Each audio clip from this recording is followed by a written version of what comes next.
সুধী ভক্ত সজ্জনবৃন্দ, আমাদের প্রথমেই জানার প্রয়োজন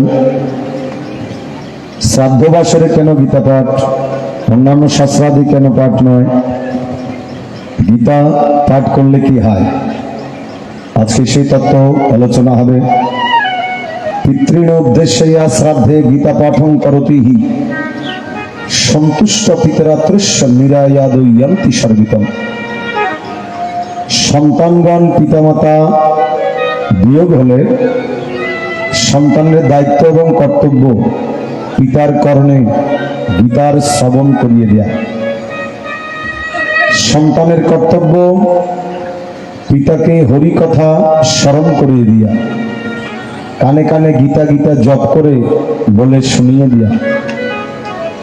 যে সন্তান পিতামাতার মৃত্যুকালে পিতামাতাকে হরিকথা স্মরণ করিয়ে দেয় তাদেরকে সংসারে বলেছে সুসন্তান। তারা পিতৃবাক্য রক্ষা করে। জানি তাই হইব। আজকে পিতার শ্রাদ্ধে সন্তান পুত্র কি করছেন?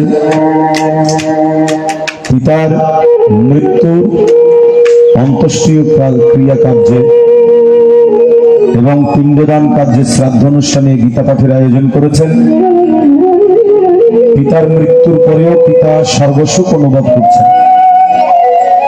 যে সন্তান পিতামাতার জন্য হরিবাসরের আয়োজন করেন, গীতার কথা শ্রবণ মননের উদ্ভাসনের আয়োজন করেন, পিতামাতা মৃত্যুর পর তাদের আত্মা যেখানে থাকুক না কেন তারা মৃত্যুর পর পুনর্বার পুত্র সন্তান প্রাপ্তির আনন্দ অনুভব করেন। প্রথম যেদিন পুত্র সন্তান লাভ করে পিতামাতা বড় আনন্দ হয়। ওই আনন্দ কাউকে বোঝানো যায় না।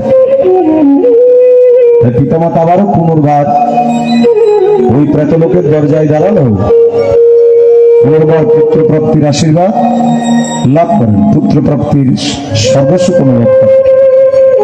আরো বলছেন গীতা পাঠের সন্তুষ্ট পিতৃ শ্রাদ্ধ তোর পিতা পিতৃলোকং প্রয়াতান্তি এব পুত্র আশীর্বাদন তৎপরম।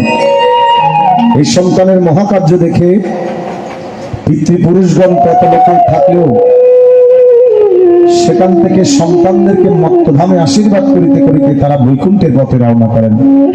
একটু জয় ধ্বনি অনুধ্বনি করবেন। জয় জয় রাধা কৃষ্ণ প্রেমানন্দ হরি বল।